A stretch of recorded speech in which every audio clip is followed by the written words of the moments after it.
চাচা, motor cycle ঠেলতে ঠেলতে কি পাম্পে যাচ্ছে নাকি? সে কথা আর বলিস নি বাপ। এই যাবো হচ্ছে মেয়ে বাড়ি, গাড়িতে তেল নাই। হ্যাঁ গো বাপু, পাম্পে যাচ্ছ তো রব এলাকায় যাচ্ছ যে? সকাল থেকে পাম্পে যাচ্ছি, তেল নিচ্ছি, আবার বাড়ি আসছি, তেল শেষ। আবার পাম্পে যাচ্ছি, তেল নিচ্ছি, বাড়ি আসছি, তেল শেষ। এভাবে আসতি জাতি বেলা শেষ হয়ে গেছে। তাহলে আবার আপনি পাম্পেই যাচ্ছেন?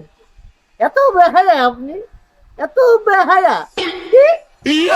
আরে বাবু না, তোমার চাষি বুদ্ধি দিল যে এই পাম্পে মোটর সাইকেল ঠেলতি ঠেলতি না যাই, মোটর সাইকেল ঠেলতি ঠেলতি তোমার মেয়ে বাড়ি যাও, তাহলে সময়ও বাঁচবে না, টাকাও বাঁচবে না।